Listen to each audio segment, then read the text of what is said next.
নমস্কার বন্ধুরা, আশা করি সকলে খুবই ভালো আছো। আজকের নিবেদন সাহিত্যিক শ্রী শরদিন্দু বন্দ্যোপাধ্যায়ের একটি বিখ্যাত গল্প সাক্ষী। শরদিন্দু বন্দ্যোপাধ্যায় মানেই প্রথমেই মাথায় আসে যে নামটি, তা হলো ব্যোমকেশ বক্সী। সঙ্গে তো রয়েইছেন বড়দা। তাছাড়াও লেখকের কালজয়ী কিছু ঐতিহাসিক উপন্যাস এবং ছোটদের জন্য বিভিন্ন গল্প তো সত্যিই উপভোগ্য। আজকের গল্পটি প্রাপ্তবয়স্কদের জন্য। আর হ্যাঁ, ভিডিওটি ভালো লাগলে অবশ্যই লাইক করো আর চ্যানেলটিকে সাবস্ক্রাইব করতে একদম ভুলো না। তাহলে শুরু করা যাক আজকের গল্প।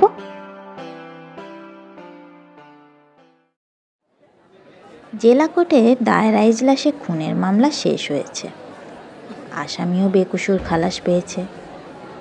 আমরা যে কজন কলকাতার সাংবাদিক লোমহর্ষক পরিস্থিতির খবর পেয়ে এখানে এসেছিলাম, তাদের মধ্যে অন্য সকলেই ফিরে গিয়েছে, কেবল রয়ে গেছি আমরা।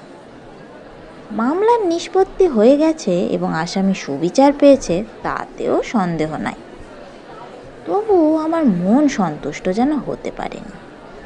কোথায় কি একটা যেন গুরুতর প্রশ্ন অমীমাংসিত রয়ে গেছে।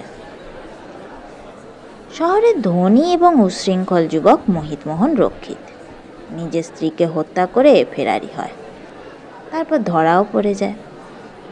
প্রত্যক্ষ প্রমাণ অবশ্য ছিল না, কেউ মোহিতকে খুন করতেও দেখেনি, কিন্তু জোরালো সার্কামস্ট্যান্সিয়াল এভিডেন্স ছিল। মোহিতের স্ত্রী অন্নপূর্ণা ছিল কটুভাষণী খান্ডার মেয়ে। মোহিতের সাথে প্রায়ই তার ঝগড়া হতো, এমনকি মাঝে মাঝে মারপিটও যে হতো, পাড়াপড়শি তার সাক্ষী ছিল। মোহিত দায়রা সোপর্দ হলো। মামলা যখন সঙ্গীন হয়ে উঠেছে, মোহিতের প্রাণ রক্ষার কোনো রাস্তাই নেই, এমন সময় কালীময় ঘোষ নামে এক স্থানীয় ভদ্রলোক স্বেচ্ছায় কোর্টের পক্ষ থেকে সাক্ষী দিলেন। তিনি বললেন, যে রাত্রে 11টার সময় অন্নপূর্ণা খুন হয়, সে রাত্রে 10:15 থেকে প্রায় 12টা পর্যন্ত মোহিত কালীময়ের বাড়িতেই ছিল। মোহিত তার স্ত্রীর নাকি উপপতি। সওয়াল জবাবের পর সন্দেহ থাকে না যে কালীময় ঘোষ সত্য কথাই বলছিলেন। তার সাক্ষ্যের জোরে মোহিত মুক্তি পায়। মফস্বলের মামলায় কলকাতা থেকে সাংবাদিকরা বড় একটা আসে না, স্থানীয় সংবাদদাতারাই খবর পাঠায়। কিন্তু এই মামলার শেষের দিকে আমরা টেলিফোনে খবর পেয়ে সবাই এসে জুটেছিলাম। কাগজে খুব হৈ হৈ হলো। তারপর মামলার নিষ্পত্তি হলে সকলেই ফিরে গেল, কেবল রয়ে গেলাম আমি। পরদিন আন্দাজ বিকাল 5টার সময় আমি কালীময় ঘোষের বাড়িতে গেলাম। পাড়াটা নিরিবিলি, কয়েক ঘর ভদ্র গৃহস্থের বাস। বাগান ঘেরা একতলা ছোট ছোট বাড়িগুলি সবগুলির প্রায় এক ছাঁচের। কেবল একটা বাড়ি দুতলার গর্বে মাথা উঁচু করে আছে, সেটি মোহিত রক্ষিতের বাড়ি। কালীময়বাবুর বাড়ি থেকে মোহিত রক্ষিতের বাড়িটা প্রায় ওই 60-70 গজ দূরে। আমরা এখানে এসে প্রথমে ঘটনাস্থল পরিদর্শন করেছিলাম, স্থানটার প্ল্যান জানা ছিল। কালীময় ঘোষের ছোট্ট বাগান পার হয়ে বাড়ির সামনে উপস্থিত হলাম। বাড়িটা নির্জন মনে হলো। একা কালীময়বাবু সম্মুখের বারান্দায় মাদুরে বসে বড়শিতে সুতো বাঁধছিলেন। চারিদিকে মাছ ধরার সরঞ্জাম, হুইলযুক্ত দুটো ছিপ, মুগার সুতো, ময়ূরপুচ্ছের ফাতনা ইত্যাদি। কালীময়বাবুর বয়স আন্দাজ 45, দোহারা বলিষ্ঠ গোছের চেহারা, মাথার চুল ও গোঁফ ছোট করে ছাঁটা। খাটো ধুতির উপর ময়লা সোয়েটার পরে তিনি বসে আছেন। যে বয়সে মানুষ নিজের দৈহিক পরিপাট্য সম্বন্ধে উদাসীন হয়ে পড়ে, সেই বয়স আর কি। আমাকে দেখে হাঁটুর উপর একটু কাপড় টেনে দিয়ে ভ্রু তুললেন। আপনি? কালীময়বাবুকে আমি ইতিপূর্বে আদালতে সাক্ষীর কাঠগড়ায় দেখেছি। তাহার বাহ্য আচার ব্যবহার ও প্রকৃতি সম্বন্ধে আমার মনে বেশ স্পষ্ট ধারণা আছে, কিন্তু তার চরিত্রচিত্র অঙ্কন করা মোটেই সহজ নয়। লোকটি ভদ্র শ্রেণীর, জাতিতে কায়স্থ, অভাবগ্রস্ত নয়, সচ্ছল অবস্থার মানুষ, অশিক্ষিতও নয়, বিএল। তবু তার কথায় ও আচার ব্যবহারে কোথায় যেন একটু চাষাড়ে ভাব আছে। না, চাষাড়ে কথাটা হয়তো ঠিক হলো না, শহুরে পালিশের অভাব বললে ভালো হয়।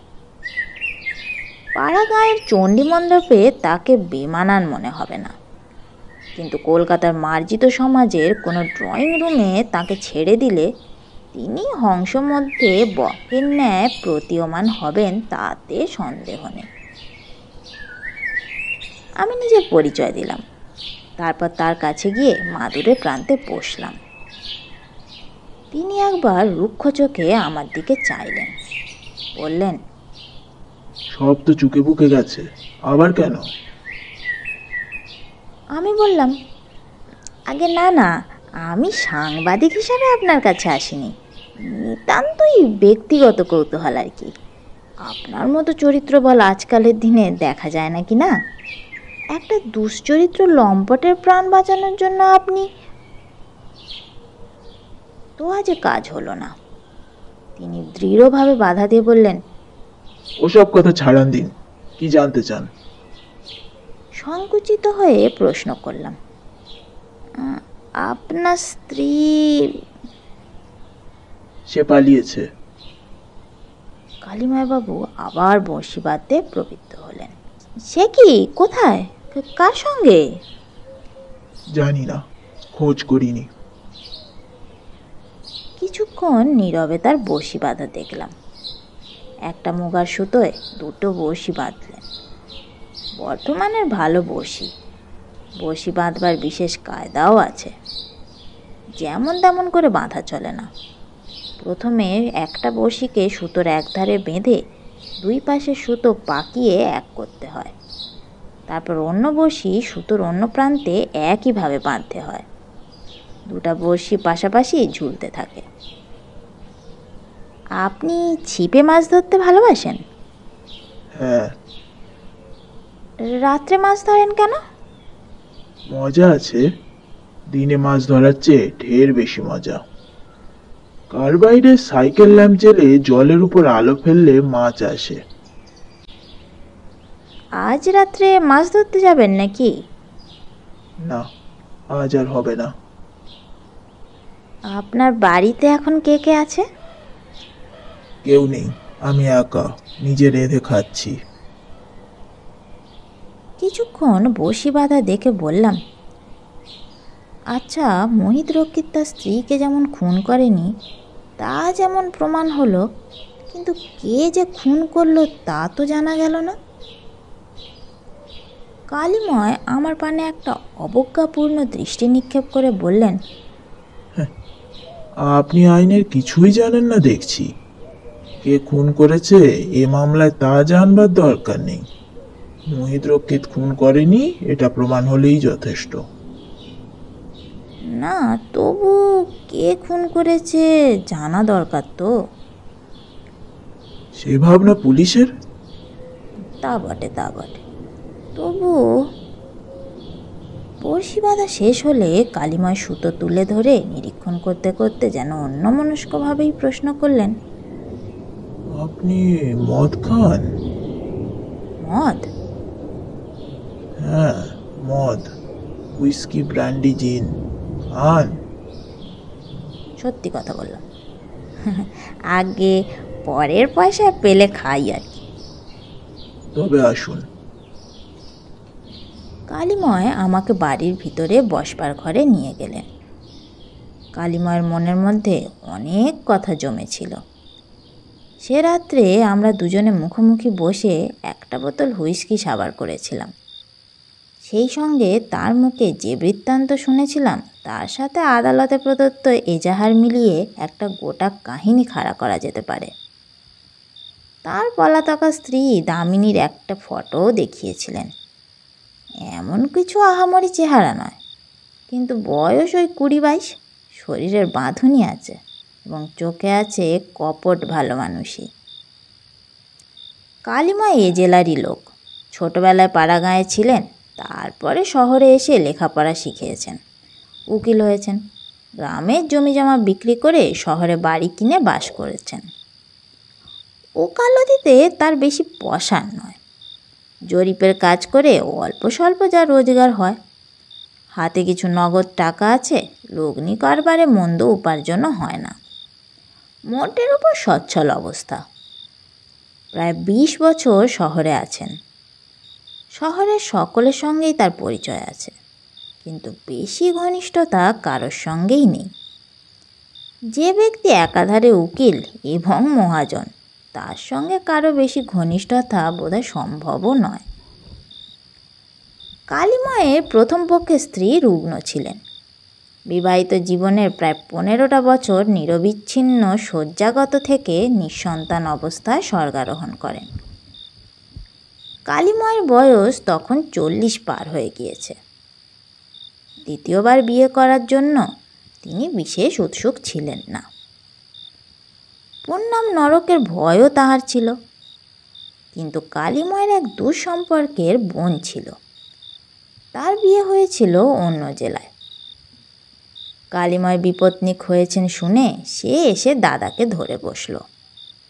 তার স্বামীর এক দুঃসম্পর্কের নাকি বোন আছে। মেয়েটি অনাথা, তাকে উদ্ধার করতে হবে। রূপবতী গুণবতী কন্যা, নেহাত অনাথ বলিয়ে এই দুঃসম্পর্কের ভাইয়ের গলায় পড়ে আছে। শেষ পর্যন্ত কালীময় দামিনীকে বিবাহ করলেন। দামিনী সাধারণ বিচারে দেখতে শুনতে ভালোই।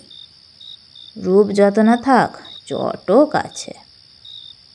গুণের পরিচয় ক্রমে প্রকাশ পেল। সংসারের কাজ জানলেও সেদিকে তার আগ্রহ নেই। ভালো মানুষের মতো ঘরে থাকে বটে, কিন্তু মন তার সবসময় বাইরের দিকে। ঘরের কাজ ফেলে বিছানায় শুয়ে রোমাঞ্চকর উপন্যাস পড়তে ভালোবাসে। সাজগোজের দিকে নজর বেশি, সিনেমা দেখার দিকে প্রচণ্ড লোভ। প্রথম কালীময় কিছুই দেখতে পাননি। ক্রমে নতুন পরিচয়ের ঘোলা জল পরিষ্কার হতে লাগলো। কিন্তু নতুন বউয়ের যে দোষগুলো তিনি দেখতে পেলেন, সেগুলো তেমন মারাত্মক মনে হলো না। দামিনী সাধারণ মেয়ে। এইরূপ সাধারণ মেয়ের সাধারণ দোষগুণ নিয়ে সংসার শুদ্ধ লোক ঘর করছে। কালীময় বিশেষ উদ্বিগ্ন হলেন না। বছর খানেক কেটে গেল।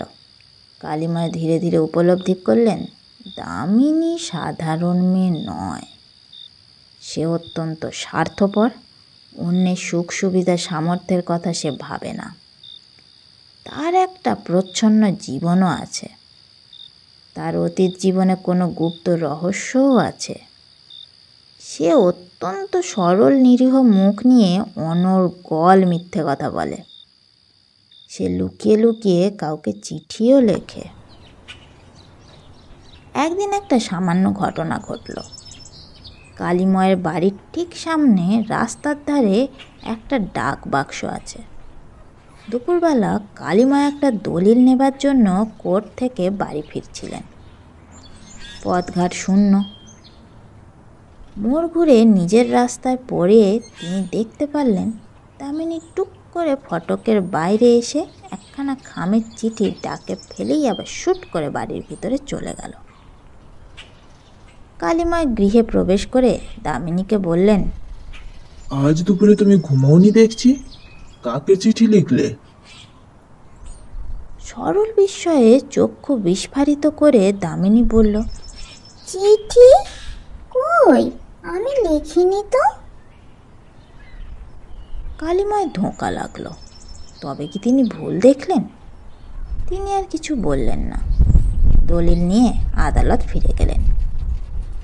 কিন্তু তার মনটা অনিশ্চয়ের সংশয়ে প্রশ্নসংকুল হয়ে উঠল। 2-3 দিন পরে কালীময়ের দূর সম্পর্কের সেই ভগ্নিপতি এসে উপস্থিত হলেন। যার গৃহে দামিনী থাকতো তিনি। বয়সে কালীময়ের চেয়ে ছোট, শক্ত সামর্থ্য চেহারা, চোখে শিকারি বিড়ালের সতর্কতা। বললেন, কাজে এসেছিলাম, ভাবলাম দেখা করে যাই। তিনি কালীময়ের গৃহেই রইলেন। কালিময় তাহাকে যথেষ্ট আদর যত্ন করলেন। 2 দিন ও 1 রাত্রি কালিময়ের গৃহে কাটিয়ে অতিথি বিদায় নিলেন। কিন্তু তিনি কী কাজে এসেছিলেন তা ঠিক বোঝা গেল না, কারণ এখানে এসে তিনি একবারও গৃহের বাইরে বার হননি। কালিময় অবশ্য যথারীতি দুপুরবেলা কোর্টে গিয়েছেন। অতঃপর তিনি মাঝে মাঝে আসেন, 2-1 দিন থাকেন, আবার চলে যান। কালিময় সন্দিগ্ধ প্রকৃতির লোক নন, কিন্তু তার মনেও খটকা লাগে। লোকটি সম্পর্কে দামিনীর ভাই, অথচ তাদের সম্পর্কটা ঠিক যেন স্বাভাবিক নয়।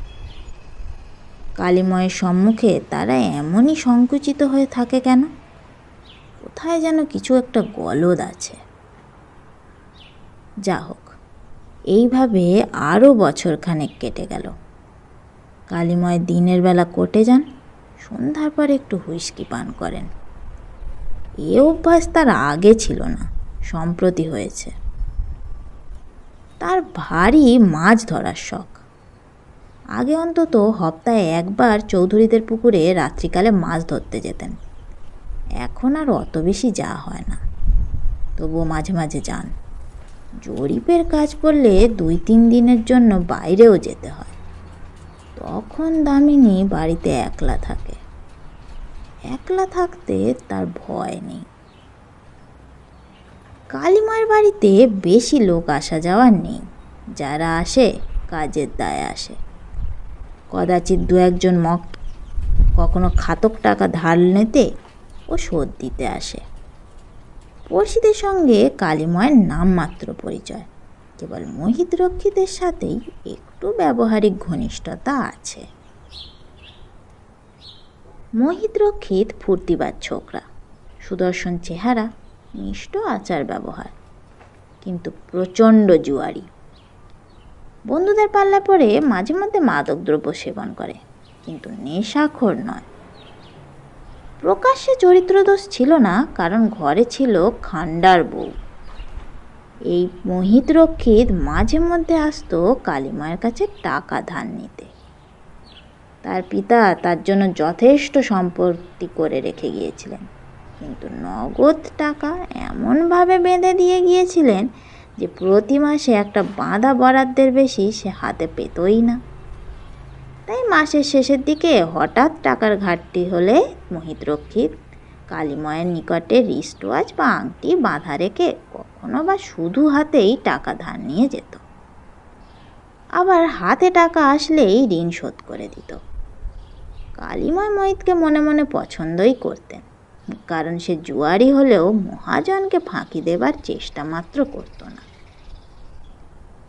একবার কালিময় জরিপের কাজে 2-3 দিনের জন্য গ্রামাঞ্চলে গিয়েছিলেন। ফিরে এসে দামিনীকে দেখে তার মস্তিষ্কে সন্দেহের আগুন জ্বলে উঠল। দামিনী ভালো মেয়ে নয়, নষ্ট মেয়ে। তার গুপ্ত নাগর আছে, সে লুকিয়ে ব্যভিচার করে। সন্দেহ বস্তুটা যে সকল আনুবীক্ষণিক প্রমাণের উপর নির্ভর করে, সে প্রমাণ কাউকেই দেখানো যায় না। এমনকি নিজের কাছেও তাহারা খুব স্পষ্ট নয়। তবুও এ জাতীয় সন্দেহের হাত ছাড়ানো যায় না। কালিময় মাথার মধ্যে তুষের আগুন জ্বালিয়ে ভাবতে লাগলেন। দামিনী বিবাহের আগে থেকেই দুশ্চরিত্রা। এই জন্যেই তার দুঃসম্পর্কীয় বোন তাকে তাড়াতাড়ি বিদায় করেছিলেন। ভগ্নিপতির সাথে নটঘট, লোকটা এই জন্যেই আসে। তারা সম্পর্কে ভাই বোন, কিন্তু যারা দুশ্চরিত্র নষ্ট তাদের কি সম্পর্কের জ্ঞান থাকে? শুধু তাই নয়, এখানেও দামিনীর গুপ্ত প্রণয় আছে। কে সে? বাড়িতে তো সেরকম কেউ আসে না। তার অনুপস্থিতি কালে কার যাতায়াত আছে? কে সে? কালিময় স্থির করলেন, প্রবল সন্দেহের তুষানলে দগ্ধ হয়ে লাভ নেই, ধরতে হবে। হাতে নাতে ধরবে, তারপর নষ্ট স্ত্রীলোকটাকে দূর করে দেবেন। কেলেঙ্কারি হবে, শহরে কান পাতা যাবে না। তা হোক। শনিবার বিকালে আদালত হতে ফিরে জলযোগ করতে করতে কালিময় বললেন, আজ রাত্রিরে মাছ ধরতে যাব। তার বাইরের ব্যবহার দেখে মনের কথা অনুমান করা যায় না। দামিনীর চোখের মধ্যে ঝিলিক খেলে গেল। সে তৎক্ষণাৎ চোখের উপরে পল্লবের আবরণ নামিয়ে বলল, ও, তাহলে তোমার রাত্রিরের খাবার তৈরি করি? ফিরতে কি রাত হবে? কালিময় বললেন, যেমন হয়, এই 1টা-1.5টা। রাত্রি 8:30টার পর কালিময় বাইরে গেলেন। একটা চটের থলিতে মাছ ধরার সরঞ্জাম, চার, টোপ, ভাজা খোল ও মেথির গুঁড়ো, একটা কার্বাইডের সাইকেল ল্যাম্প, সেই সঙ্গে একটা 1.5 ফুট লম্বা লোহার ডান্ডা। রাত্রে মাছ ধরতে গেলে এই ডান্ডাটি তার সঙ্গেই থাকে। নির্জন স্থানে একাকী রাত্রি যাপন, আত্মরক্ষার একটা অস্ত্র সঙ্গে থাকা ভালো। এক হাতে ছিপ এবং অন্য হাতে থলি নিয়ে কালিময় বাইরে বেরোলেন। তিনি ফটক পার না হওয়া পর্যন্ত দামিনী দ্বারের কাছে দাঁড়িয়ে রইল। তারপর দ্বার বন্ধ করে দিল। বাড়িতে আর কেউ নেই। ঝিকে ঝি দিনের বেলা কাজ করে দিয়ে চলে গিয়েছে। আবার কাল সকালে এসে রাত্রের এঁটো বাসন মাজবে। কালিময়ের বাড়ির সামনের রাস্তাটা 2টি মুখ, একটি বাজারের দিকে, অন্যটি শহরের বাইরের দিকে গেছে। কালিময় বাইরের রাস্তা ধরলেন। চৌধুরীদের বাগান বাড়িটা শহরের 2 মাইল বাইরে। প্রকাণ্ড পুকুর। পুকুরে খসে পুঁটি হইতে বড় বড় রুই, কাতলা, মৃগেল, চিতল সব মাছই আছে। চৌধুরীরা কালে ভদ্রে বাগান বাড়িতে আমোদ করতে যান। একটা মালি বাগান বাড়ির তত্ত্বাবধান করে। চৌধুরীরা বড় জমিদার। কালিময় তাদের এস্টেটের একজন উকিল। পুকুরে মাছ ধরবার ঢালাও হুকুম আছে। কিছু দূর চলার পর মোহিতরক্ষিতের বাড়ির কাছাকাছি মোহিতের সঙ্গে তার দেখা হলো। সে বলল, এই যে ঘোষমশাই, আপনার কাছেই যাচ্ছিলাম। কালিময় দাঁড়িয়ে বলল, কি ব্যাপার? এই কিছু টাকার দরকার পড়েছিল। কত? 100 তা এখন তো হবে না, কাল সকালে এসো। ঠিক আছে, তাই যাব। কোথায় চললেন? চৌধুরীদের পুকুরে? হ্যাঁ। বেশ আছেন, হ্যাঁ? হে হে।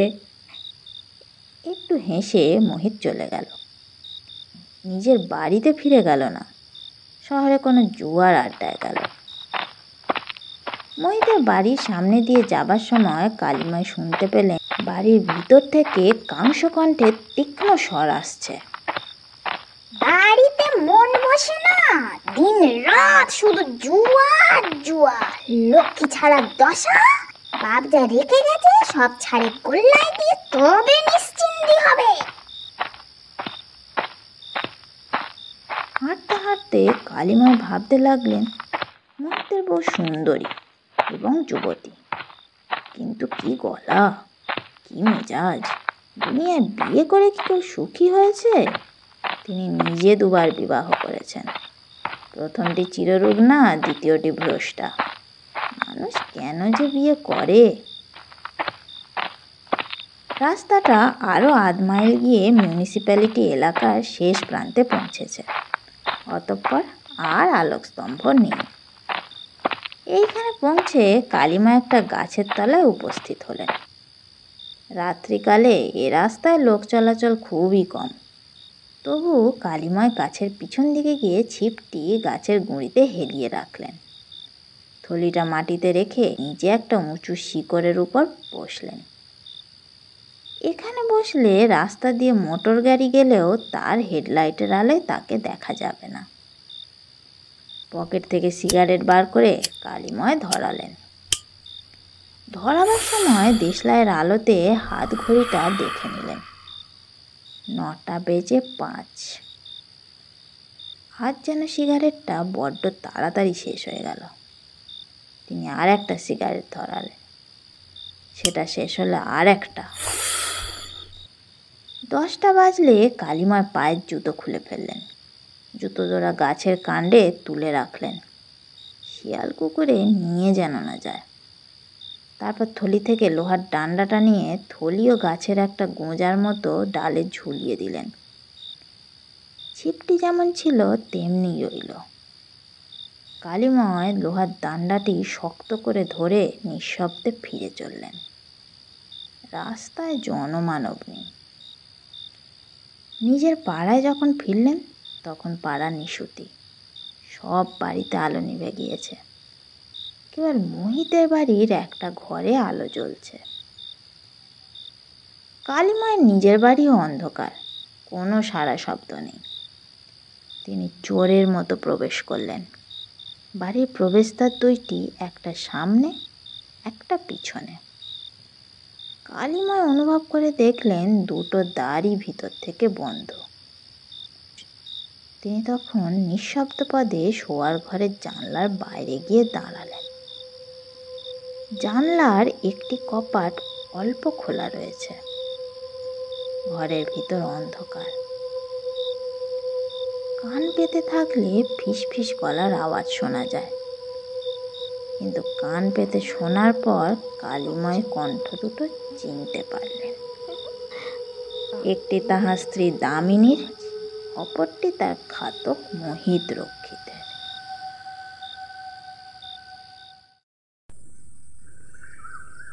পরদিন সকালবেলা পাড়ায় হুলস্থুল কাণ্ড। মোহিত রক্ষিত নিজের স্ত্রীকে খুন করে ফেরার হয়েছে।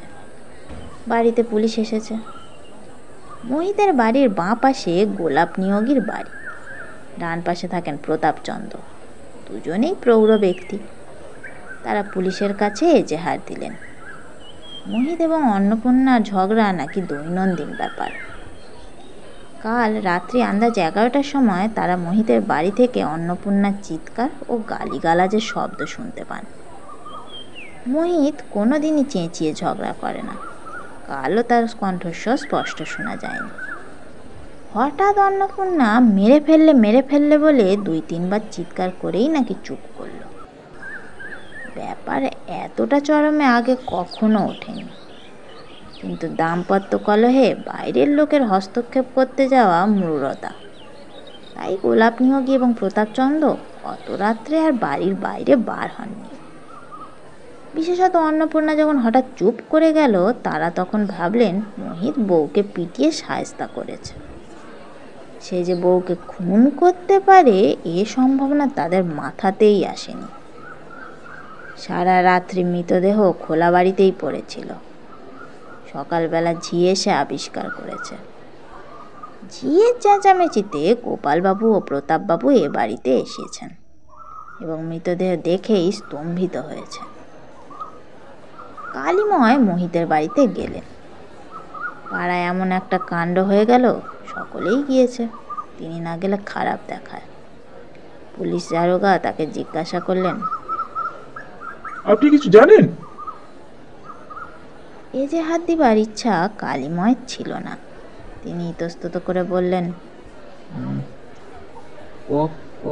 কখন ঘটেছে এই ব্যাপার, কখন হয়েছে? দারোগা গোপাল নিয়োগী এবং প্রতাপচন্দ্রকে দেখিয়ে বললেন, এদের কথা দেখে মনে হয় রাত্রি আন্দাজ 11টার সময় খুন হয়েছে। অন্য সাক্ষী নেই, বাড়িতে ঝি চাকর কেউ থাকতো না। কালিময় বললেন, 11টার কথা জানি না, আমি চৌধুরীদের পুকুরে মাছ ধরতে গিয়েছিলাম, কিন্তু রাত্রি আন্দাজ ওই 8:30টার সময় মোহিতের সঙ্গে আমার দেখা হয়েছিল। দারোগা বললেন, তাই নাকি? কোথায় দেখা হয়েছিল? কালিময় গত রাত্রে মোহিতের সাথে পথে দেখা হওয়ার বিবরণ দিলেন। শুনে দারোগা বললেন, আরেকটা জোরালো মোটিভ পাওয়া যাচ্ছে। মৃত মহিলার গলায় 10-12 ভরি ওজনের সোনার হার ছিল, উনি সেটা নিয়ে গেছে। মোহিত রক্ষিত আপনার কাছে টাকা ধার নিতে যাচ্ছিল, কিন্তু আপনার কাছে ধার না পেয়ে শুধু হাতে এই জুয়ার আড্ডায় গিয়েছিল। সেখানে বোধহয় আমল পায়নি, তাই বউয়ের গলার হার নিতে এসেছিল, আর তারপরেই। দারোগা পাড়ার আরো অনেককে প্রশ্ন করলেন, কিন্তু নতুন কোনো তথ্যই পাওয়া গেল না। মোহিত জুয়ারি ছিল, দলে পড়ে মাঝে মধ্যে মদও খেত, কিন্তু মোটের উপর মানুষ মন্দ ছিল না। অন্নপূর্ণার সহ্যগুণ ছিল না, মুখের রাসও ছিল না। সামান্য কারণে ঝগড়া বাঁধিয়ে পাড়া মাথায় করত। এই তথ্যগুলি সকলের মুখেই প্রকাশ পেল। তদন্ত শেষ করে দারোগা প্লাস নিয়ে চলে গেলেন। পলাতক মোহিত রক্ষিতের নামে পুলিশ হুলিয়া বার করলেন। গত রাতে প্রায় 1টার সময় কালিময় মাছ ধরে বাড়ি ফিরেছিলেন। দামিনী ঘুম চোখে এসে দোর খুলে দিয়েছিল। জড়িত স্বরে জিজ্ঞাসা করিয়েছিল, মাছ পেলে? কালিময় সংক্ষেপে বলেছিলেন, না। আর কোনো কথা হয়নি। দামিনী গিয়ে আবার শুয়ে পড়েছিল। কালিময় হাত মুখ ধুয়ে তার পাশে গিয়ে শুয়েছিলেন। দামিনী কয়েকবার আড়মোড়া ভেঙে ঘুমিয়ে পড়েছিল।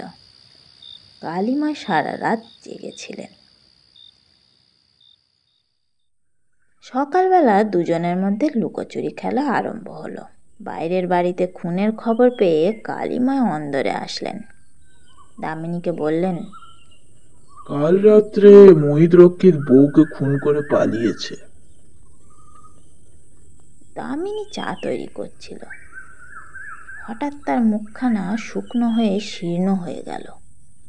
সে চকিত ভয়ার্ত চক্ষু একবার তুলেই তৎক্ষণাৎ নামিয়ে ফেলল। কালিময় বললেন, মোহিতকে তুমি দেখেছো নিশ্চয়ই, আমার কাছে আসতো টাকা ধার করতে। দামিনী চোখ তুলল না, জড়িয়ে জড়িয়ে বলল, কি জানি, মনে পড়ছে না। চা পান করে কালিময় ঘটনাস্থলে গেলেন। সেখান থেকে ফিরতে বেলা প্রায় দুপুর হলো। বাড়ি এসে তিনি দামিনীকে বললেন, কাল রাত্রি 11টার সময় মোহিত তার বউকে খুন করেছে। দামিনীর চোখে ঝিলিক খেলে গেল। সে অন্যদিকে চোখ ফিরিয়ে বলল, তাই নাকি? কথাটা অত্যন্ত নীরস ও অর্থহীন শোনালো, মনে স্পর্শহীন নিষ্প্রাণ বাঁধা বলি। পরদিন সোমবার। মোহিতের হুলিয়া শহরের বাইরেও জারি হয়ে গিয়েছে, কিন্তু মোহিত এখনো ধরা পড়ে। শহর হইতে 3 স্টেশন জুড়ে বড় জংশন। সোমবার সন্ধেবেলা পুলিশের জমাদার অভয় শিকদার জংশনের সদর প্ল্যাটফর্মে পায়চারি করছিল। সে এক রাত্রির জন্য ছুটি নিয়ে ধুতি পাঞ্জাবি পরে শ্বশুর বাড়ি যাচ্ছিল। তার বয়স ওই 27-28। প্রথম পুত্র সন্তান জন্মেছে। তার মুখ দর্শনের জন্যই সে এক রাত্রি ছুটি পেয়েছে। তার শ্বশুর বাড়ি বেশি দূরে নয়, ট্রেনে ওই ঘন্টা 3-এর রাস্তা। কিন্তু জংশন পর্যন্ত এসে সে আটকে গিয়েছে। ওদিকে ট্রেনের নাকি কি গন্ডগোল হয়েছে, 2.5 ঘন্টা লেট। অভয় শিকদার অধীরভাবে প্ল্যাটফর্মে পায়চারি করছিল। সময় যেন কাটতে চায় না। সে স্টেশনে পরিচিত মালবাবু এবং চেকারদের সঙ্গে গল্প করেছিল। স্টেশনের প্ল্যাটফর্মে যে ছোট পুলিশ থানা আছে সেখানে বসে আড্ডাও দিয়েছে। পলাতক খুনি আসামি মোহিত রক্ষিতের সম্বন্ধে আলোচনাও হয়েছে। আসামিকে সে চেনে, কিন্তু এখন আর তাকে কোথায় পাওয়া যাবে? সে এতক্ষণে হিল্লি দিল্লি মক্কা মদিনা কোথায় পার হয়ে গিয়েছে। কাল আবার শেষ রাত্রেই ট্রেনে চড়ে ফিরতে হবে। দারোগাবাবু বলে দিয়েছেন, পুত্রমুখ দর্শনে আত্মহারা হয়ে দেরি করলে চলবে না। ভোরবেলায় যথাসময়ে ডিউটিতে আসা চাই। প্ল্যাটফর্মে অন্য গাড়ি আসছে যাচ্ছে, যাত্রীরা নামছে উঠছে। একটা ট্রেন চলে গেলে কিছুক্ষণের জন্য প্ল্যাটফর্ম খালি হয়ে যাচ্ছে। ক্রমে স্টেশনের আলোগুলো জ্বলে উঠল। এতক্ষণে শ্বশুরবাড়ি পৌঁছে যাবার কথা। দূর তো। অভয় ক্লান্তভাবে একজন চেকারকে গিয়ে বলল, আর কত দেরি দাদা, গাড়ি আসছে। চেকার বললেন, আসছে আসছে, 8 মিনিট করি। তারপর মিষ্টি খাচ্ছে কবে? অভয় হু হু করে হেসে বলল, হবে হবে দাদা, আগে ছেলেটাকে দেখে আসি, আপাতত এই একটা চলুক বলে সিগারেটের প্যাকেট বার করে দিলেন। চেকা সিগারেট নিয়ে প্রস্থান করলে অভয় অনুভব করলো তার ক্ষুধার উদ্রেক হয়েছে। সম্ভবত মিষ্টি খাওয়ানোর কথায় ক্ষুধার কথা মনে পড়ে গিয়েছে। সে 3rd ক্লাস যাত্রীদের বিশ্রাম মণ্ডপের দিকে চলল। সেখানে খাবার ও চায়ের স্টল আছে। মণ্ডপে প্রকাণ্ড চত্বরে 2-4 জন যাত্রী, কেউ শুয়ে কেউ বা বসে সময় কাটাচ্ছে। ইলেকট্রিক বাতির আলোতে অন্ধকার দূর হয়েছে বটে, কিন্তু আবছায়া কাটেনি। চায়ের স্টলে উজ্জ্বল আলো আছে। অভয় স্টলে গিয়ে চা ও বিস্কুট চাইল। স্টলের সামনে কেবল একজন লোক দাঁড়িয়ে চা খাচ্ছিল।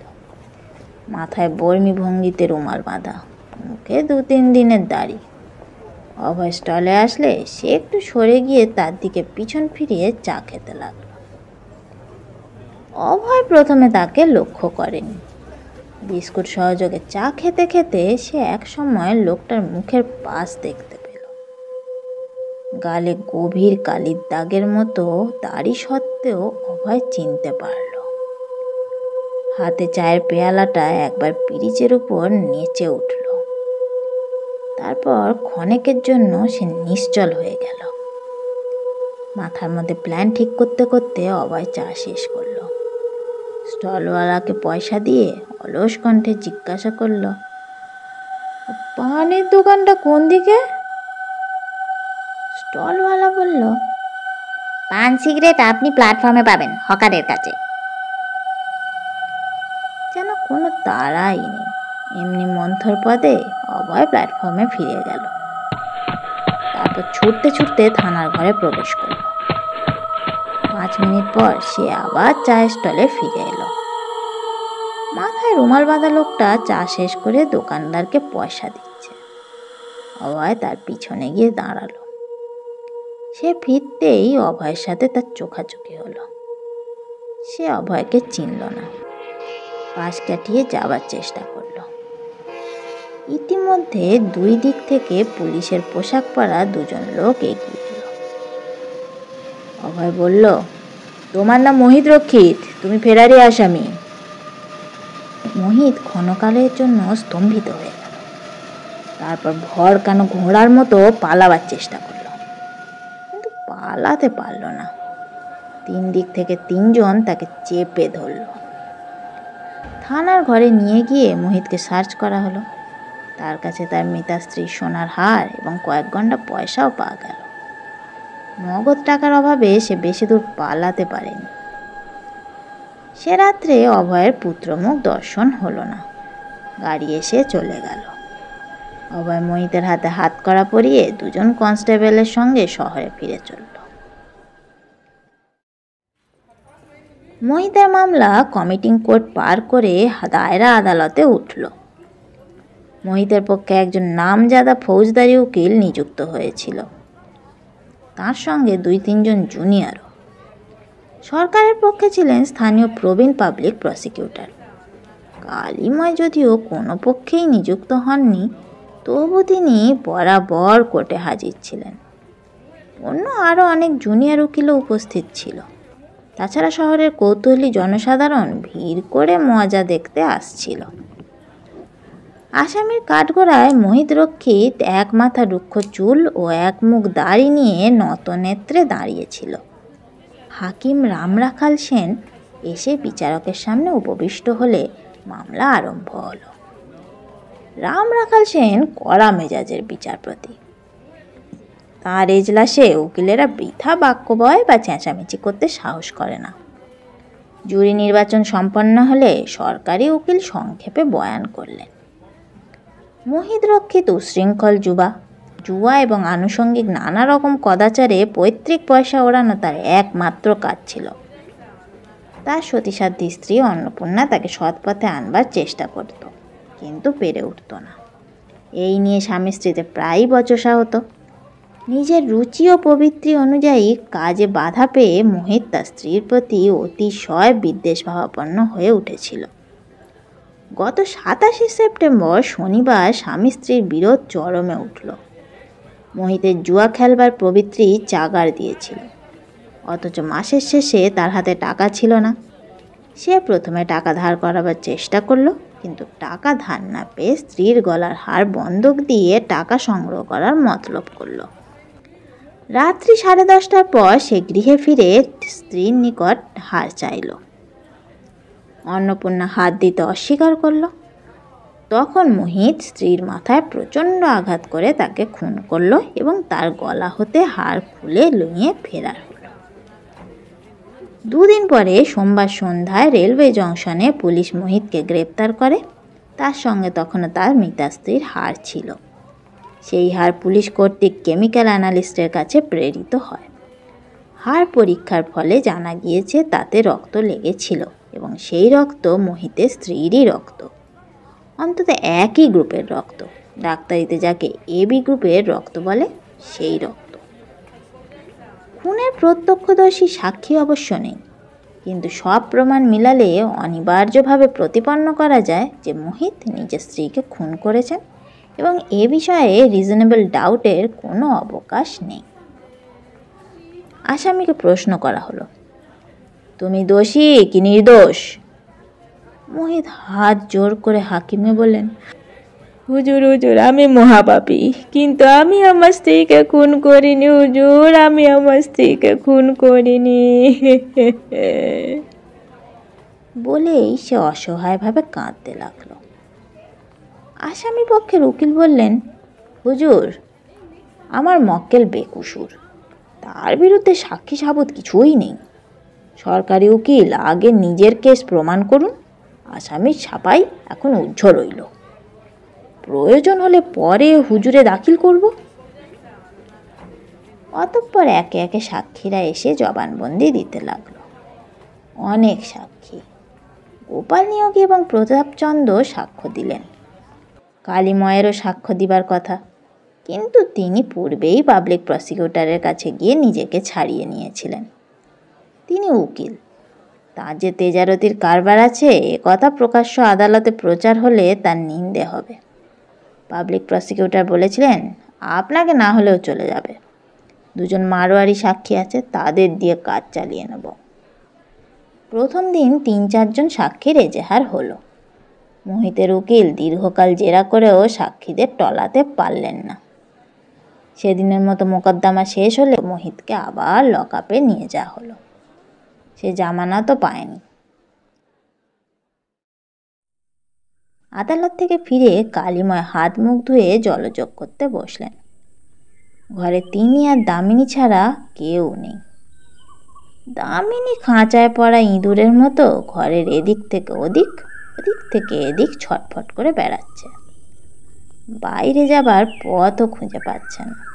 সে জানে আজ থেকে মোহিতের মোকদ্দমা আরম্ভ। কালীময় জলযোগ করতে করতে বললেন, আজ দায়রা ইজলাসে লোকে লোকারণ্য, তিল ফেলবার জায়গা ছিল না, সব মোহিতের মোকদ্দমা শুনতে এসেছে। দামিনী কথা বলল না। তার অস্থিরতা যেন আরো একটু বেড়ে গেল। কালীময় আবার বললেন, মোহিত বলল সে মহাপাপী, কিন্তু বউকে খুন করেনি। হয়তো সত্যি কথাই বলছে, হয়তো সে সময় তার বউ খুন হয় সে অন্য কোথাও ছিল, কিন্তু প্রমাণ করবে কি করে? দামিনীর ছটপটানি আরো বেড়ে গেল, কিন্তু মুখ দিয়ে কথা বের হলো না। কালীময় দামিনীর মুখের দিকে চেয়ে চোখ তুলে বললেন, মোহিত যদি প্রমাণ করতে না পারে যে খুনের সময় অন্য কোথাও ছিল, তাহলে বোধহয় তার ফাঁসি হবে।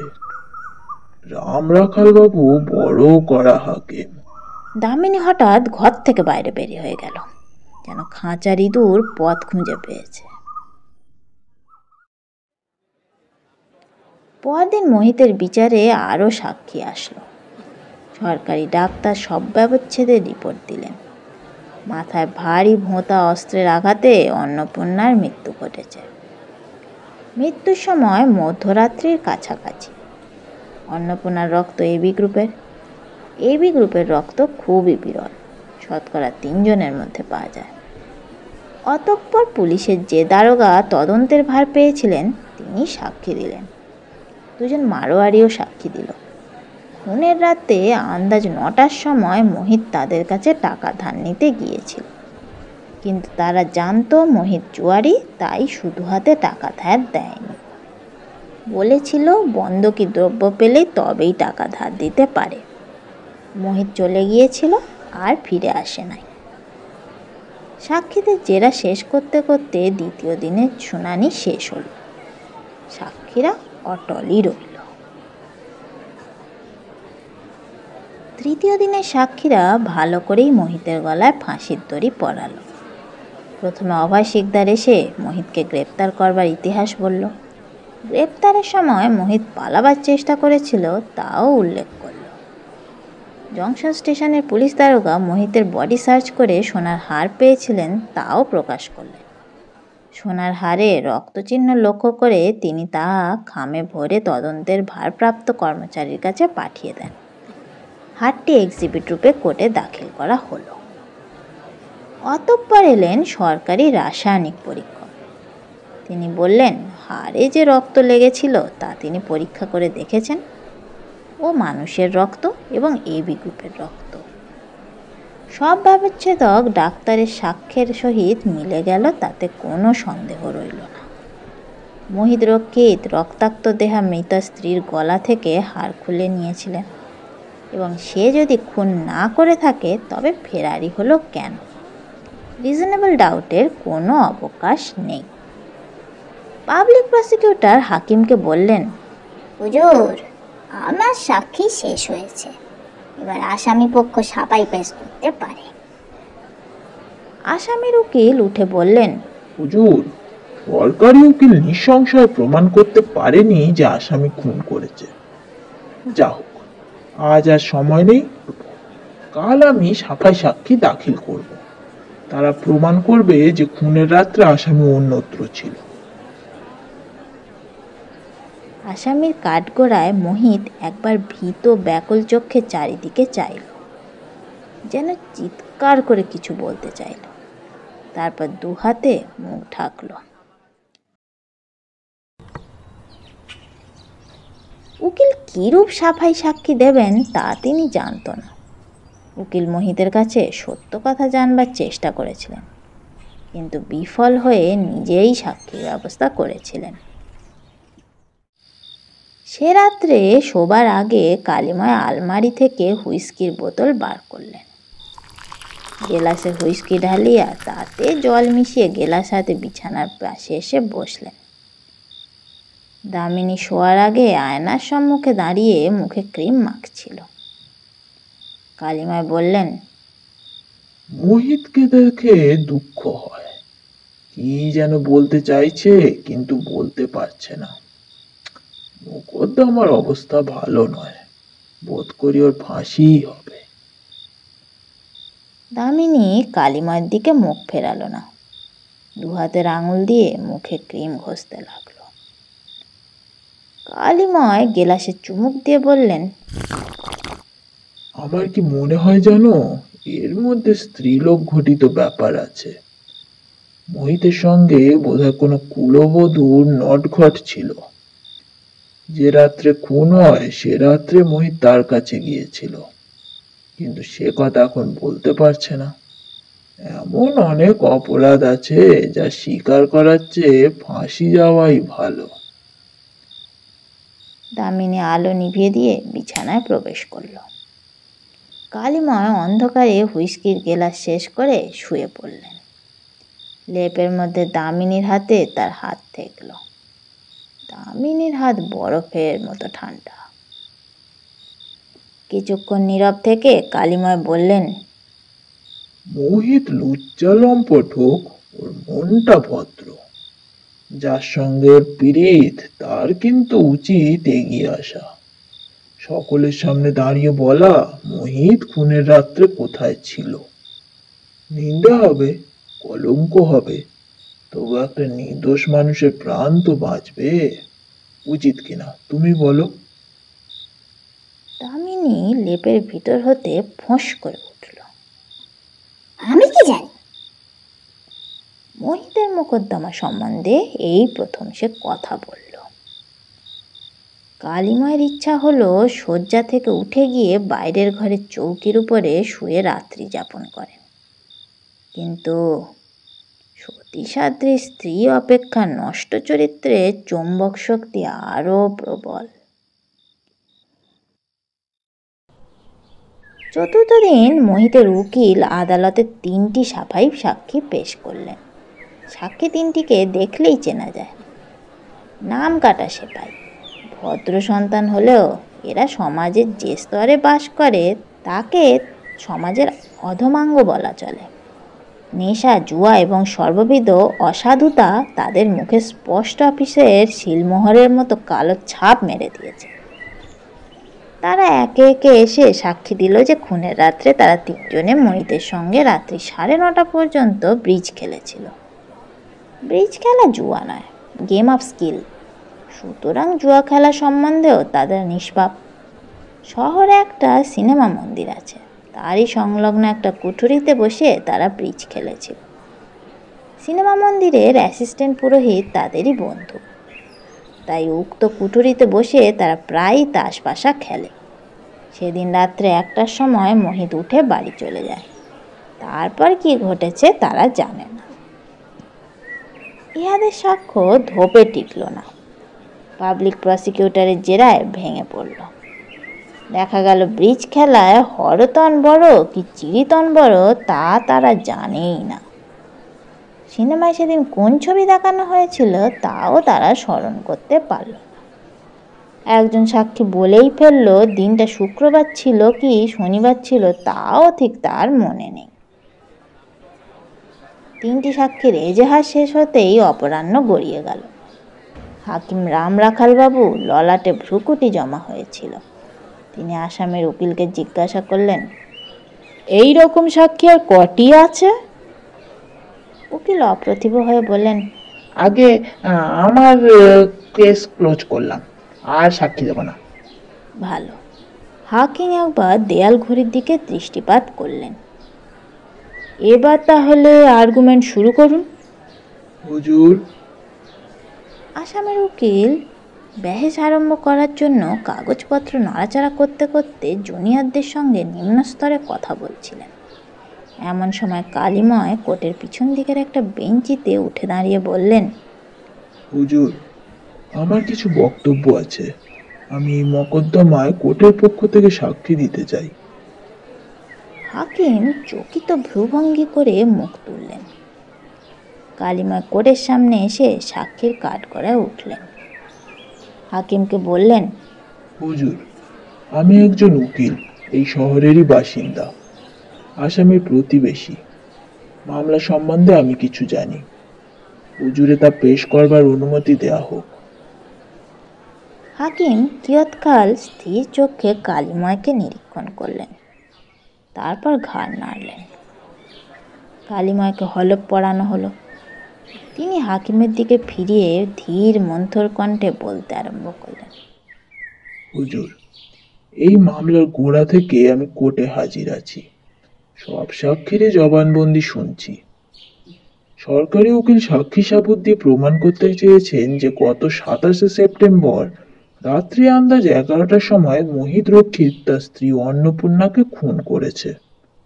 হুজুর, অন্নপূর্ণাকে কে খুন করেছে তা আমি জানি না, কিন্তু আমি হলফ নিয়ে বলতে পারি সে রাত্রে 11টার সময় মোহিত তার নিজের বাড়িতে ছিল না। কালিময় একটু থামলেন। হাকিম গভীর ভ্রুকুটি প্রশ্ন করলেন, কোথায় ছিল? কালিময় বললেন, আমার বাড়িতে হুজুর। হাকিম রাম রাখালবাবু অধরোধ বিদ্রুপে বক্র হয়ে উঠলেন। তিনি বললেন, রাত্রি 11টার সময় আসামি আপনার বাড়িতে কি করছিল? আপনার সঙ্গে তাস খেলছিল? কালিময় ঈষৎ গাঢ় স্বরে বললেন, না হুজুর, আমি বাড়িতে ছিলাম না। হাকিম ভ্রু তুললেন। তবে? মাথা হেঁট করে কালিময় বললেন, আমি বাড়ি নেই জানতো বলেই মোহিত আমার বাড়িতে গিয়েছিল। মোহিত আমার স্ত্রীর উপপতি। কোট ঘরের মাথার উপর বজ্রপাত হলেও এমন লোমহর্ষণ পরিস্থিতির উদ্ভব হতো না। কোর্টে উপস্থিত লোকগুলো যেন ক্ষণকালের জন্য অসাড় হয়ে গেল। তারপর পিছন দিকের ভিড়ের মধ্যে থেকে ঢপা কলরব উঠল। হাকিম রাখালবাবু কষায়িত নেত্রপাতে আবার তৎক্ষণাৎ কণ্ঠ নীরব হলো বটে, কিন্তু সকলের উত্তেজিত চক্ষু পর্যায়ক্রমে একবার কালীময়ের ও একবার আসামি মোহিত রক্ষিতের পানে ফিরতে লাগলো। মোহিত কালীময়কে কাঠগড়ায় উঠতে দেখেই কাঠ হয়ে গিয়েছিল। এখন দু হাতে মুখ ঢেকে বসে রয়েছে। রাম রাখালবাবু সাক্ষীর দিকে ফিরলেন। আপনি বলছেন আপনি বাড়ি ছিলেন না? আগে না, আমি রাত্রি আন্দাজ 8:30টার সময় চৌধুরীদের পুকুরে মাছ ধরতে গিয়েছিলাম।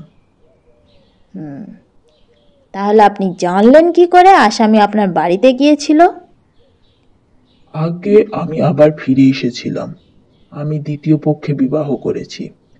কিছুদিন থেকে আমার সন্দেহ হয়েছিল যে আমার স্ত্রীর চালচলন ভালো নয়, তাই সেই দিন যাচাই করবার জন্য মাছ ধরার ছল করে বেরিয়েছিলাম। হাকিম কিছুক্ষণ স্তব্ধ হয়ে রইলেন, তারপর কড়া সুরে বললেন, এতদিন কথা বলেননি কেন? কালীময় বললেন, লজ্জায় বলতে পারিনি হুজুর। নিজের স্ত্রীর কলঙ্কের কথা কে প্রকাশ করতে চায়? তাছাড়া মোহিত আমার বন্ধু নয়, আমার শত্রু। তাকে বাঁচাবার কোনো দায় আমার নেই। কিন্তু যখন দেখলাম তার ফাঁসির সম্ভাবনা অনিবার্য হয়ে পড়েছে, তখন আর থাকতে পারলাম না। যত বড়ই পাপী হোক, সে খুন করেনি। এই সময় মোহিত চাপা গলায় কেঁদে উঠল। সরকারি উকিল উঠে দাঁড়িয়ে বললেন, হুজুর, আমি সাক্ষীকে জেরা করতে চাই। হাকিম বললেন, অবশ্য, কিন্তু আজ আর সময় নেই, কাল সকালে সাক্ষী জবানবন্দি নেওয়া হবে। সেদিন কোর্ট উঠল। সন্ধ্যার সময় কালীময় গৃহে ফিরল। মফস্বলের শহরে পরের কেচ্ছা হাওয়ার আগে ছোটে। কালীময় বাড়ি ফিরে দেখলেন শোয়ার ঘরের দরজা ভিতর থেকে বন্ধ। তিনি কয়েকবার দরজায় ধাক্কা দিলেন, কিন্তু দামিনী বার হলো না। কালীময় ঘরের বাইরে চৌকির উপরে শুয়ে রাত্রি যাপন করলেন। আদালতের ভিড় প্রথম দিনের ভিড়কেও ছাড়িয়ে গিয়েছে। বিচারগৃহ ছাপিয়ে, বারান্দা ছাপিয়ে উদ্বেল জনতা মাঠের উপর ছড়িয়ে পড়েছে। আমরা কলকাতার কয়েকজন সাংবাদিক খবর পেয়ে এসে জুটেছি এবং বিচারকক্ষে স্থানও করে নিয়েছি। আসামির কাঠগড়ায় মোহিতকে দেখা যাচ্ছে না। সে কাঠগড়ার খাঁচার মেঝে বসে সর্বজনের চক্ষু থেকে নিজেকে বাঁচাবার চেষ্টা করছে। কালীময়ের জবানবন্দি আরম্ভ হলো। তিনি নতুন কিছু বললেন না। পূর্বে যা বলেছিলেন তাই বিস্তারিত আবার বললেন। মোহিতের উকিল অপ্রত্যাশিত সাক্ষী পেয়ে ভরাডিবি থেকে রক্ষা পেলেন। তিনি কালীময়কে জেরা করলেন না। পাবলিক প্রসিকিউটর ডালকুত্তার মতো কালীময়কে আক্রমণ করলেন। সহধর্মী উকিল বলে রেয়াত করলেন না, কিন্তু তার জেরা ব্যর্থ হলো। কালীময়কে তিনি টলাতে পারলেন না। সবাল জগতের কিয়দংশ পড়ে শোনায়। কতদিন হলো আপনি দ্বিতীয়বার বিবাহ করেছেন? বছর 2 হলো। কবে আপনি জানতে পারলেন যে আপনার স্ত্রীর চালচলন ভালো নয়? জানতে পারিনি, সন্দেহ করেছিলাম। কবে সন্দেহ করেছিলেন? এই ঘটনা 2-4 দিন আগে। কি দেখে সন্দেহ হয়েছিল? চালচলন দেখে। স্ত্রীকে এ বিষয়ে কিছু বলেছিলেন? না। কেন বলেননি? কালীময় জিজ্ঞাসুভাবে হাকিমের দিকে চাইলেন। হাকিম বললেন, প্রশ্ন অবান্তর, অন্য প্রশ্ন করুন। আপনি বলেছেন সে রাত্রে নিজের শোবার ঘরে জানলার বাইরে দাঁড়িয়ে আড়ি পেতেছিলেন। কটা থেকে কটা পর্যন্ত আড়ি পেতেছিলেন? আন্দাজ 10:15 থেকে 12টা পর্যন্ত। এই পৌনে 2 ঘন্টা আপনি চুপটি করে জানলার বাইরে দাঁড়িয়ে রইলেন? হ্যাঁ। ঘর অন্ধকার ছিল, কিছু দেখতে পাচ্ছিলেন কি? না। কিন্তু ওদের কথা শুনতে পাচ্ছিলেন? হ্যাঁ। ওরা বেশ জোরে জোরে কথা বলছিল? না, চুপি চুপি কথা বলছিল। চুপি চুপি কথা বলা সত্ত্বেও আপনি আসামির গলা চিনতে পারলেন? শুধু গলা শুনে নয়, ওদের কথা থেকেও বুঝতে পেরেছিলাম। কি কথা থেকে বুঝতে পেরেছিলেন? আসামি একবার বলেছিল মোহিত রক্ষিত ভদ্রলোকের ছেলে, প্রাণ গেলেও ভদ্র মহিলার কলঙ্ক হতে দেবে না। মোহিত রক্ষিতের মুখ থেকে এ কথা কেউ জানতে পারবে না। আর কি কি শুনেছিলেন? কালিময় চোখ নিচু করে নীরব হইলেন। হাকিম উকিলকে বললেন, অন্য প্রশ্ন করুন। যাক, আপনি যখন জানতে পারলেন যে আপনার স্ত্রী ব্যভিচারিণী, তখন আপনার রক্ত গরম হয়ে ওঠেনি, রাগ হয়নি? হয়েছিল, কিন্তু সেই সঙ্গে ভয়ও হয়েছিল। ভয় কিসের? রাগের মাথায় ইচ্ছা হয়েছিল যে দৌড় ভেঙে ঢুকে দুজনকেই ঠ্যাঙাই, কিন্তু ভয় হয় আমি একা, ওরা দুজন। ওরা যদি আমায় খুন করে? তাই বলে ফিরে গিয়ে মাছ ধরতে লাগলেন? হ্যাঁ। আপনি মানুষ না কেঁচো? কালিময় নীরব হলেন। হাকিম কড়া স্বরে সরকারি উকিলকে বললেন, আপনি বারবার এভিডেন্স অ্যাক্টের বাইরে যাচ্ছেন। এসব প্রশ্ন অবান্তর এবং অসঙ্গত। আপনার যদি আর কোনো প্রশ্ন না থাকে আপনি বসে পড়ুন। আর একটা প্রশ্ন হুজুর। সরকারি উকিল সাক্ষীর দিকে ফিরলেন। আপনার স্ত্রী এখন আপনার বাড়িতেই আছে? আজ সকাল পর্যন্ত ছিল। এই ব্যাপারের পর তার সঙ্গে আপনার সম্বন্ধ কিরকম? হাকিম আবার ধমক দিয়ে উঠলেন, অসঙ্গত, অবান্তর। কেসের সঙ্গে প্রশ্নের কোনো সম্বন্ধ নেই। কালিময় হাকিমের দিকে ফিরে বললেন, হুজুর, প্রশ্নের উত্তর দিতে আমার আপত্তি নেই। আমি প্রৌঢ়, যুবতীকে বিবাহ করা আমার উচিত হয়নি। তাই যখন স্ত্রীর স্বভাব চরিত্রের কথা জানতে পারলাম, তখন মনে মনে স্থির করেছিলাম কোনো রকম হাঙ্গামা না করে চুপি চুপি ওকে ত্যাগ করব। কিন্তু মাঝখান থেকে এই খুনের মামলা এসে সব গন্ডগোল করে দিল। সরকারি উকিল এবার হাকিমের মুখ দেখলেন, একবার জুরিদের মুখ দেখলেন। তাদের মনের ভাব বুঝতে তার বিলম্ব হলো না। মামলার হাল একেবারে উল্টে গিয়েছে। তিনি আর প্রশ্ন না করে বসে পড়লেন। ইতিমধ্যে মোহিতের উকিল গিয়ে মোহিতের সঙ্গে কথা বলে এসেছিলেন।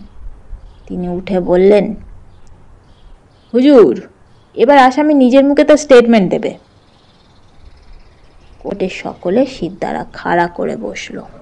মোহিত ধীরে ধীরে কাঠগড়ায় উঠে দাঁড়ালো। দাড়ি গোঁপ ও রুক্ষ চুলের ভিতর থেকে তার মুখখানা দেখে মনে হয় সে একটা পাগল ভিখারি। কেঁদে কেঁদে চোখ দুটো জবা ফুলের মতো লাল।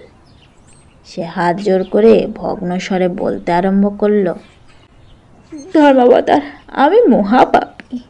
ফাঁসি আমার উপযুক্ত শাস্তি, কিন্তু আমি আমার স্ত্রীকে খুন করিনি। কালিময় বাবু যা বলছেন তার এক বর্ণও মিথ্যে নয়। তিনি যদি এসব কথা না বলতেন তাহলে আমিও চুপ করে থাকতাম, কিন্তু এখন আর চুপ করে থাকার কোনো সার্থকতা নেই। সে রাত্রে আন্দাজ 12টার সময় আমি নিজের বাড়িতে ফিরে যাই। গিয়ে দেখলাম সদর দরজা খোলা, সামনের ঘরে আলো জ্বলছে।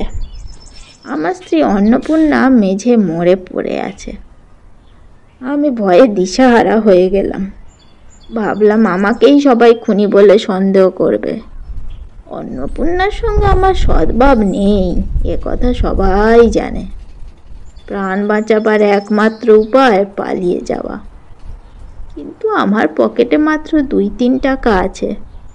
2-3 টাকা কত দূর আর পালাতে পারবো? আমি অন্নপূর্ণার গলা থেকে হার খুলে নিয়ে পালালাম। তাতে যে রক্ত লেগে আছে তা জানতে পারিনি। সে রাত্রেই জংশনে পৌঁছলুম, কিন্তু সেখান থেকে দূর দেশে যেতে হলে টাকা চাই।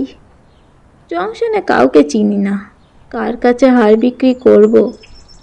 রবিবার সারাদিন জংশনে লুকিয়ে রইলাম, কিন্তু হার বিক্রি করার সাহস হলো না। ভয় হলো হার বিক্রি করতে গেলেই ধরা পড়ে যাব। সোমবার দিনটাও জংশনে কাটলো। তারপর সন্ধেবেলা ধরা পড়ে গেলাম। হুজুর, এই আমার বয়ান। আমি যদি একটি মিথ্যে কথা বলে থাকি, আমার মাথায় যেন বজ্রাপাত হয়। রুদ্ধশ্বাস বিচারগৃহে আসামের উকিল ধীরে ধীরে উঠে দাঁড়িয়ে বললেন, হুজুর, এরপর আমি আর একটা কথাও বলতে চাই না। সরকারি উকিল তার ভাষণ দিতে পারেন। সরকারি উকিল দীর্ঘ ভাষণ দিলেন। ভাষণ শেষ হবার আগেই লাঞ্চের বিরাম আসলো। বিরামের পর তিনি আবার ভাষণ চালালেন।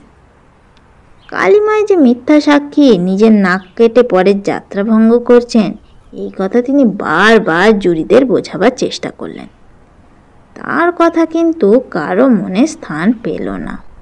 তার বক্তৃতা শেষ হলে হাকিম জুরিদের মামলার মোকদ্দমা বুঝিয়ে দিলেন। জুরি উঠে গিয়ে 5 মিনিট নিজেদের মধ্যে পরামর্শ করলেন। তারপর ফিরে আসে রায় দিলেন আসামি নির্দোষ। হুইস্কির বোতলটি নিঃশেষ হয়ে এসেছিল। তলায় মাত্র 2 আঙুল পরিমাণ তরল দ্রব্য ছিল। রাত্রি 10টা বাজতে বেশি দেরি নাই।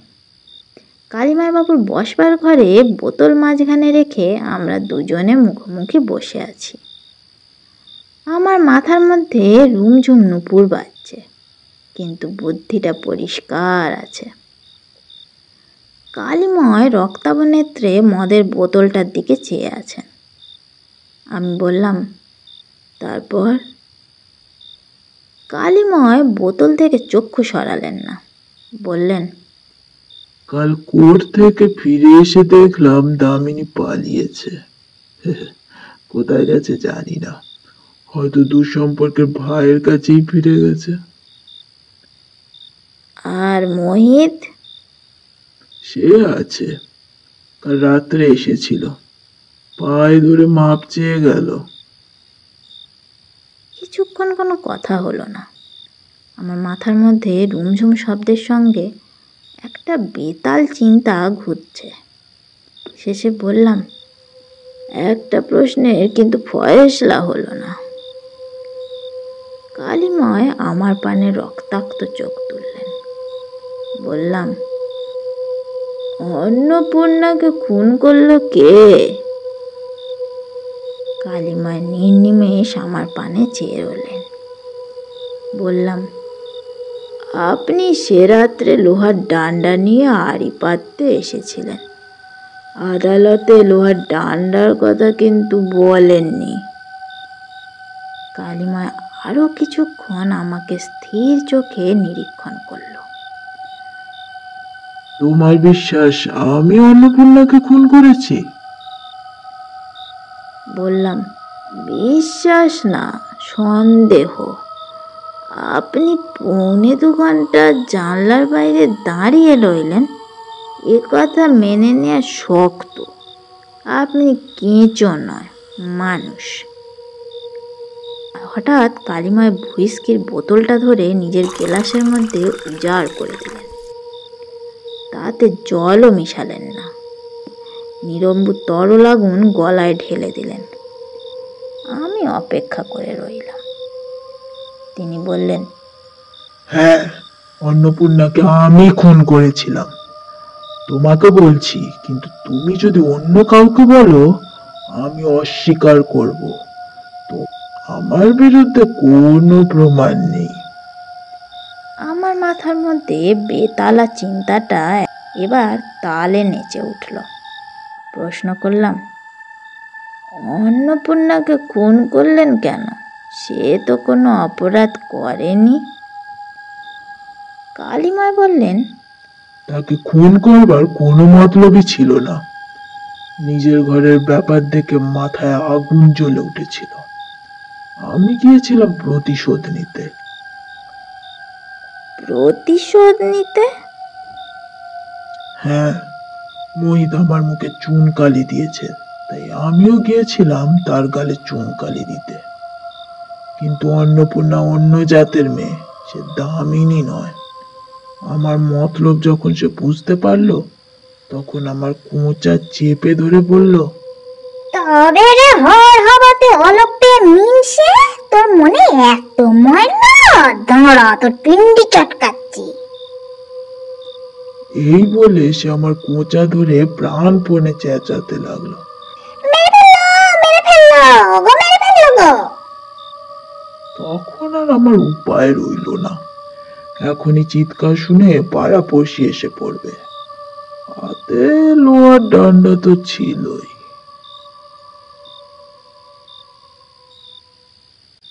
অনেকক্ষণ নীরবে কেটে গেল। শেষে আমি ওঠবার উপক্রম করলাম। বললাম, আচ্ছা, রাত হয়ে গেছে, আজ তাহলে উঠি। কালিময় চকিতে চোখ তুললেন। তার মুখ থেকে স্মৃতির গ্লানি মুহূর্তে মুছে গেল। তিনি বললেন, এত রাত্রে কোথায় যাবে? আজ এখানেই থেকে যাও। খিদে পেয়েছে? দেখি রান্নাঘরে কিছু আছে কিনা।